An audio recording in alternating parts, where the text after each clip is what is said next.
going on, everybody? Welcome back to the 31 Days of Horror. I am your host, Mood616, and thank you once again for stopping in, guys. Yes, day 25 here on the 31 Days of Horror Vol.5, and we are going to get into some Troma stuff. I just realized I hadn't even done a Troma film through this whole 31 days, and I was like, why not? I don't think I've done really any horror comedies. So this one right here is going out to my man, Mikey Fishy. Michael Fisher actually Patreoned this movie for me a few months back and stuff, but the problem is I couldn't even find it online, so I ended up having to buy a copy. I finally got it like a little while ago and stuff, so I was like, you know what? Shit. Since I never got a chance to do that, I might as well just do it on here. Perfect one, and it is called Slimed from 2010. Yeah, man, I guess this one came out in 2010, and I'd never even heard of it. Must have had maybe like a small little indie release, I'm not sure. But the Blu-ray came out late last year, 2018, so a lot of years after the movie actually debuted and stuff, so it finally came out. But Slimed. Okay, so essentially what the synopsis of this one is, the premise is about a park ranger and a Bible salesman. They kind of team up together because what is happening is the park rangers found out that the government might be shutting down his post, you know, his forest and stuff like that. So he's a little bit pissed off about that. And then in comes this Bible salesman where, of course, he's selling Bibles in the middle of the fucking forest, which is absolutely ridiculous. And it's funny too because the park ranger is so not religious. He actually hates religion. But anyways, he convinces this guy to go and help him, you know, save the forest and stuff. So of course they team up. They head out to the forest where they uncover a bigger problem. It's not just the government taking over or shutting down the forest or the park. There's actually like this slime conspiracy that, you know, is potentially not only going to take over the entire forest, but it's going to take over the whole world. So now they got to figure out a way to, you know, kind of save the whole world from this takeover, this evil takeover. So that is the premise of the film. Now my thoughts on this one. Now, this is a really fun film because it isn't just one of those films that is made so poorly just to be, you know, stupid and, you know, just rather fun and stuff. It actually has an agenda, which I really do like. It's very metaphorical. It's essentially an allegory for a lot of different things. The filmmakers made this movie, in a sense, kind of like a protest to how America was, how America stood at the time this was made and stuff. And this was kind of their views on what the fuck was going on. You know, they deal with things like, you know, government conspiracies and you know, it has like very, very much religious overtones and corporate greed and things like that. It's got all these type of things prevalent in the film, and they're really trying to showcase all that type of stuff.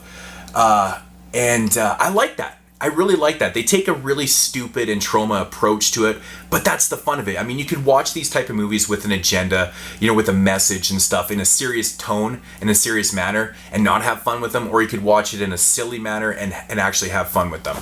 I would prefer to watch it like this because how they do it is, you know, it's pretty fun actually. You know, it's got these really crazy like... It's got like these wizard cats in it. It's got like these master evil puppets and this crazy ass slime, and it's just got so many ridiculous scenes in here. But everything kind of makes sense to what they're trying to say in the message. The metaphors are quite clear, to be honest. But yeah, it's a really fun ride, and it's funny too because this movie packs a lot into it, and it's only 58 minutes long. I was about 30 minutes into this. I just kind of checked the time to see how long it was. And I was like, holy shit, this movie's almost over. I was like, what the hell?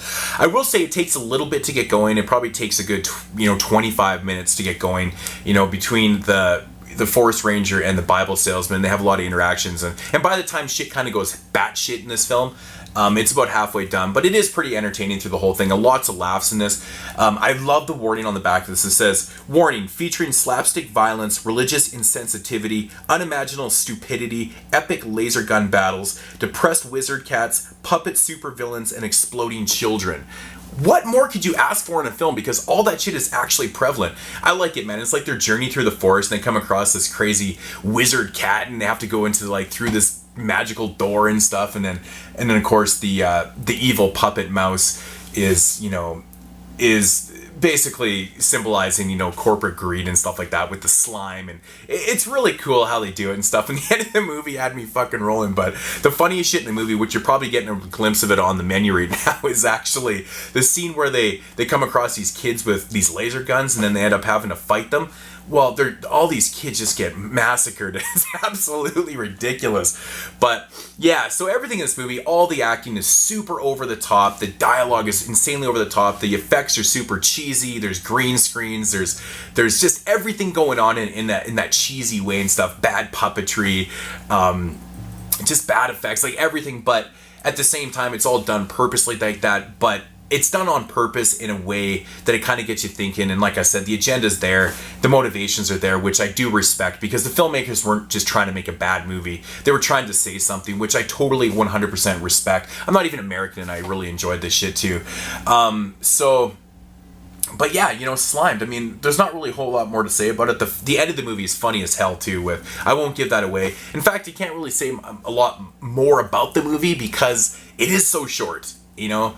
But it is a fun journey. The movie rips by pretty fast, being 58 minutes long, which I still can't even believe it's so short, but maybe it's a good thing that it's only 58 minutes. I think if it extended itself a little bit, it probably wouldn't have been as effective. Maybe it would have dragged on a little bit too much and stuff. So, but yeah, you know, I like these metaphorical, you know, allegoric films and shit like that. And, you know, just have the balls to, you know, go out and actually say something in your very, very low budget, independent, shoestring budget film about all these kind of topics that are, you know, very much in conversation all the time. I mean, this movie was made 10 years ago and all those things are still relevant. Corporate greed and government conspiracies and government issues and things like that. Religious problems in the United States and things, but they're all there. I'm going to come in about a 6.5 out of 10. I had a lot of fun with this. But thank you, Mike, for introducing me to this one, because I actually didn't even know about this movie. But pretty cool stuff. Representing Troma. Yeah, had to wear the Troma shirt today. Of course, it completely made sense. But anyways, that's going to do it here for day 25, guys. Check you guys tomorrow on day 26. And as usual,